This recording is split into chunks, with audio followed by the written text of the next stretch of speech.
just 9 points in 27 minutes and said the new role was, quote, challenging mentally. Shannon, what did you learn about the Rockets last night? They may have forgotten that their season started. What I learned is that they're going to be in trouble defensively. The ability that they had so well last year that gave the Warriors fit was the ability to switch every time, Skip. When you have Mbah Moute, when you have P.J. Tucker, and you have Trevor Ariza, and then you have Chris Paul, who's one of the better defensive point guards in all of basketball, along with Capella, you could switch a lot of these assignments.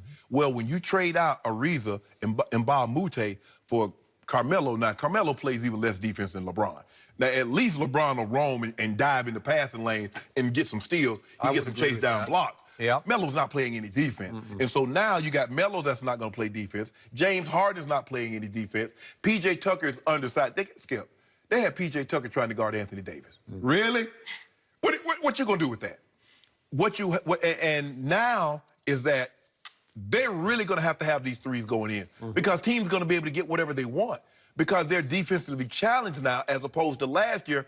They were 7th, Skip. They were 7th in defense efficiency. When you think of the Rockets, here's a team that got up 45 threes. You don't think a team that shoots that many threes can play defense as well as they did, and they played it exceptionally well. So instead of 7th last year, they're going to probably be 17th or 27th. They're going to be way down on the defensive end, Skip. I don't want to put a whole lot in one game. James Harden still almost had a triple-double, but they're gonna struggle this year on the defensive side of the football because I believe switching out Trevor Ariza and Mbah Moute for Carmelo is a negative. I don't see the positive in that. And you got Carmelo trying to play an unfamiliar role. Carmelo is not a catch-and-shoot three-point guy. Carmelo is a mid-range, put on the sanitation truck, beep, beep, beep, back you down, Skip. Everything that the Rockets want to be is what Carmelo isn't. And I don't know how they make this fit over the next 81 games. We're going to see. And he's playing an unfamiliar role. Carmelo still sees. When you're an athlete, Skip, you're the last one to see it go. Everybody else can see it. You're like, man, I'm moving. No, you're not. No. And that's what Carmelo's, that's the dilemma that Carmelo is going through. He sees the guy that got drafted 2 spots in front of him, Skip. And the guy's still the best player in the league. He's like, why can't that be me? Dwayne Wade accepted his fate a long time ago. He did. I'm a come off the bench guy. Hey, Carmelo still sees himself as the guy, and he's not. So everything you just said is why I dropped Houston from the 2nd seed all the way down to, I forget what I had them in the 4th seed. And another key loss was Jeff Bzdelik was their defensive coordinator. Yes. Because Lord knows the head coach is not much into defense. No. It's not Mike D'Antoni, it's just Mike Antoni, right? There's no D in D'Antoni, right? Yes. And Jeff Bzdelik, just a month or so ago, decided on the fly, I think I've had enough, I'm retiring. So they got a gaping hole with, again, most teams don't have a defensive coordinator, but they needed one. Yes. And he really worked for them last year because he made them focus on the other end of the floor instead of just focusing on launching the most threes in the NBA.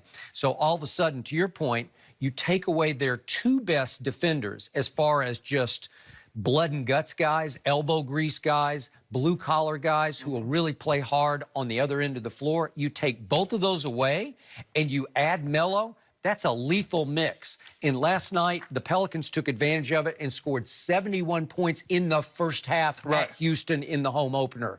That's a bad And they got sign. another 60 in the 2nd for good measure. 131? Are you kidding me?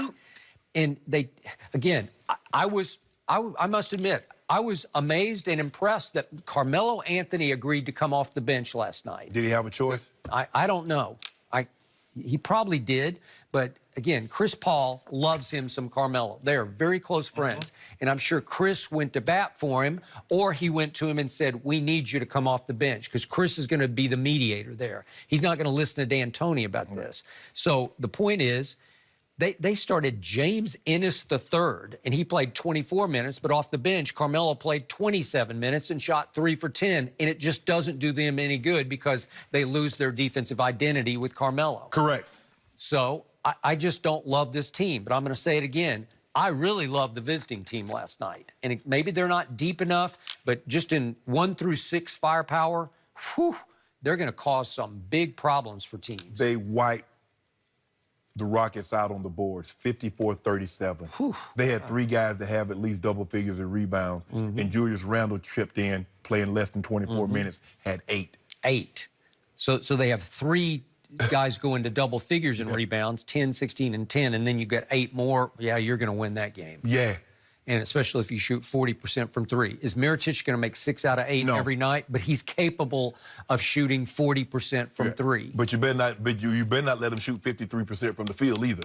No. And that goes to show. But I don't understand how you thought you got better by adding Carmelo. Yeah, Carmelo can can have these games, and great players as they start to age, Skip, they can give you that spot where they give you flashes to remind you of what they used to be. Yep. And I'm sure Carmelo will have a night where he'll have a 30-point game or he'll have a high 20-point game.